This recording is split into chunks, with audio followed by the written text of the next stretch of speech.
تمہاری اطاعت تو معروف ہے، یعنی منافق کی اطاعت کا ہر ایک کو علم ہے، جیسے تمہاری بات جھوٹی ہے اسی طرح تمہاری قسمیں بھی جھوٹی ہیں۔ اللہ تعالیٰ نے منافقوں کو وارننگ سناتے ہوئے فرمایا ہے کہ اللہ تمہارے اعمال سے خوب باخبر ہے۔ اللہ تعالیٰ نے واضح کیا ہے کہ اللہ کو خبر ہے کہ کون فرما بردار ہے اور کون نافرمان۔ اللہ تعالیٰ تو تمہارے اعمال سے باخبر ہے، یعنی تم قسم کھا کر اللہ تعالیٰ کو دھوکہ نہیں دے سکتے۔ وہ تمہارے اعمال کے پیچھے کام کرنے والی تمہاری سوچوں اور تمہارے دل کے رازوں سے بھی آگاہ ہے۔ کل اطیعوا اللہ، آپ کہہ دیں اللہ تعالیٰ کی اطاعت کرو، واطیعوا الرسول، اور رسول کی اطاعت کرو، فإن تولوا، پھر بھی اگر تم منہ موڑو گے، فإنما علیہ، تو بے شک اس پر ہے، ما حمل، جو بوجھ وہ ڈالا گیا، وعلیکم ما حملتم، اور تم پر ہے جو بوجھ ڈالے گئے تم۔ یعنی خلوص رکھتے ہوئے اور نیت کے ساتھ اطاعت کرو کہ یہ واجب ہے، قرآن و سنت کی پیروی کرو۔ اگر تم ان دونوں یعنی قرآن و سنت سے پھر جاؤ، ان کی تعلیمات کو پس پشت ڈال دو، تو رسول اللہ صلی اللہ علیہ وسلم کا کام تو صرف اللہ تعالیٰ کا پیغام پہنچا دینا اور رسالت کی ذمہ داری ادا کرنا ہے، اور رسول صلی اللہ علیہ وسلم کی اطاعت کرنا، ان کا ادب اور احترام کرنا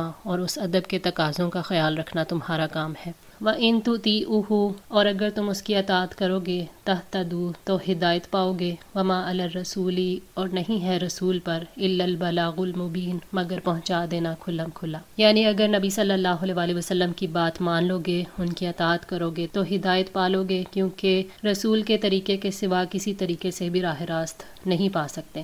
رسول صراط مستقیم کی دعوت دیتا ہے اور اسی صراط مستقیم پر چل کر ہی ہدایت مل سکتی ہے۔ نبی صلی اللہ علیہ وسلم کے ذمے صاف صاف پیغام پہنچا دینا ہے تاکہ کسی کے لیے کسی شک اور شبے کی گنجائش نہ رہے۔ فرمایا فذکر انما انت مذکر لست علیہم بمسیطر، پس آپ نصیحت کریں، یقیناً آپ نصیحت کرنے والے ہی ہیں، آپ ان پر ہرگز کوئی مسلط کیے ہوئے نہیں ہیں۔ سورہ الغاشیہ 21-22۔ نبی صلی اللہ علیہ وسلم نے پیغام پہنچا دیا، اب حساب لینا اللہ تعالیٰ کے ذمے ہے۔ وعد اللہ، اللہ تعالیٰ نے وعدہ کیا، الذین آمنوا منکم، ان کے ساتھ جو تم میں سے ایمان لائے، وعملوا الصالحات، اور نیک عمل کیے، لیستخلفنہم، کہ وہ ان کو ضرور بضرور جانشین بنائے گا، فی الارض، زمین میں۔ اللہ تعالیٰ کا سچا وعدہ ہے ان لوگوں سے جو ایمان لا کر نیک عمل کرتے ہیں، نماز قائم کرتے ہیں، زکوٰۃ ادا کرتے ہیں، نیکی کا حکم دیتے ہیں اور برائی سے روکتے ہیں، کہ وہ ان کو زمین کی خلافت عطا کرے گا، وہ زمین میں خلفاء ہوں گے اور زمین کی تمام تدبیر ان کے ذریعے سے ہوگی۔ وہ اس دین کو جسے اللہ تعالیٰ نے ان کے لیے پسند کیا، یعنی دین اسلام کو، وہ اس کو مضبوط بنیادوں پر قائم کریں گے۔ حضرت ابو ہریرہ رضی اللہ تعالیٰ عنہ بیان کرتے ہیں کہ نبی صلی اللہ علیہ وسلم نے فرمایا، کسرا ہلاک ہوا، اب اس کے بعد کوئی کسرا نہیں ہوگا، اور کیسر بھی ضرور ہلاک و برباد ہوگا، پھر اس کے بعد کوئی دوسرا کیسر نہیں ہوگا۔ روم اور ایران دونوں مسلمانوں کے زیر نگی ہوں گے اور وہاں کے خزانے تم اللہ کے راستے میں تقسیم کرو گے۔ صحیح بخاری 3027۔ کما استخلفا، جیسا کہ اس نے جانشین بنایا تھا، الذین من قبلہم، ان سے پہلے لوگوں کو، یعنی بنی اسرائیل کو ارض مقدس کا وارث بنایا تھا۔ وَلَا يُمَكِّنَنَّ لَهُمْ، اور البتہ وہ ضرور جما دے گا ان کے لیے، دینہم، دین ان کا، الَّذِي ارْتَضَىٰ لَهُمْ، جو اس نے پسند کیا ہے ان کے لیے۔ اللہ تعالیٰ نے اس امت کے لیے اپنی نعمت کی بنا پر دین اسلام کو پسند فرمایا، یعنی وہ اس دین کو قائم کریں گے، خود اپنی ذات پر بھی اور دوسروں پر بھی۔ حضرت جابر بن سمرہ رضی اللہ تعالیٰ عنہ بیان کرتے ہیں کہ نبی صلی اللہ علیہ وسلم نے فرمایا، یہ دین ہمیشہ قائم رہے گا اور مسلمانوں کی ایک جماعت اس دین کی حفاظت کے لیے قیامت تک لڑتی رہے گی۔ صحیح مسلم 4953۔ نبی صلی اللہ علیہ وسلم سے اللہ تعالیٰ نے وعدہ فرمایا ہے کہ ان کی امت کو دنیا کا قائد بنائیں گے اور ان سے دنیا کے مختلف ملکوں میں رہنے والوں کی اصلاح ہوگی اور انہیں خوف کے بعد امن نصیب ہوگا۔ اللہ تعالیٰ نے اپنے اس وعدے کو پورا فرمایا۔ نبی صلی اللہ علیہ وسلم کی زندگی میں مکہ، خیبر، بحرین، طائف، جزیرۃ العرب اور یمن کا علاقہ مسلمانوں کے قبضے میں آ گیا۔ آپ صلی اللہ علیہ وسلم نے ہجر کے مشرکوں سے ٹیکس وصول فرمایا اور شام کے بعض علاقوں سے بھی۔ شام، روم اور ہرکل نے، شاہ مصر اور شاہ اسکندریہ، مقوقس نے اور عمان کے بادشاہوں نے اور نجاشی نے جو شاہ حبشہ تھا، نبی صلی اللہ علیہ وسلم کی خدمت میں تحائف بھیجے۔ ابن کثیر۔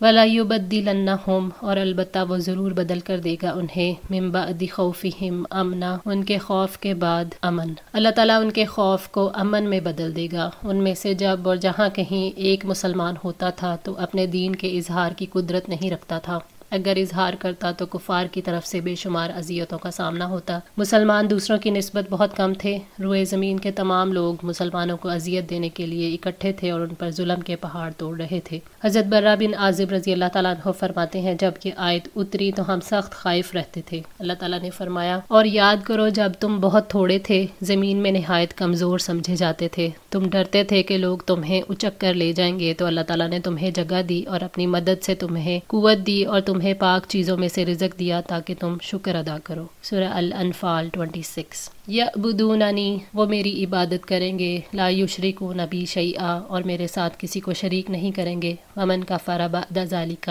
اور جس نے اس کے بعد کفر کیا، فاولئک هم الفاسقون، تو وہی لوگ نافرمان ہیں۔ یعنی وہ لوگ ایک اللہ کی عبادت کریں گے اور اس کے ساتھ کسی کو شریک نہیں ٹھہرائیں گے، اور جس کسی نے اس کے بعد بھی کفر کیا، کفران نعمت کیا، تو یہ اس کے باطنی فساد پر دلیل ہے اور وہی لوگ نافرمان لوگ ہیں۔ عروہ بن زبیر نے بیان کیا، آپ نے بیان کیا کہ میں نے عبداللہ بن عمرو بن عاص سے پوچھا کہ نبی صلی اللہ علیہ وآلہ وسلم کے ساتھ سب سے زیادہ سخت معاملہ مشرکین نے کیا کیا تھا۔ حضرت عبداللہ نے بیان کیا کہ جب آپ کعبہ کے قریب نماز پڑھ رہے تھے کہ عقبہ بن ابی معیط آیا اور اس نے آپ کا شانہ پکڑ کر آپ کی گردن میں اپنا کپڑا لپیٹ دیا اور اس کپڑے سے آپ کا گلا سختی کے ساتھ گھٹنے لگا، تو اتنے میں حضرت ابوبکر صدیق رضی اللہ تعالیٰ عنہ بھی آ گئے اور انہوں نے اس کا کندھا پکڑ کر اسے آپ صلی اللہ علیہ وآلہ وسلم سے جدا کیا اور کہا کہ کیا تم ایک ایسے شخص کو قتل کر دینا چاہتے ہو جو کہتا ہے کہ میرا رب اللہ ہے اور وہ تمہارے رب کے پاس سے اپنی سچائی کے لیے ایک روشن دلیل بھی ساتھ لایا ہے۔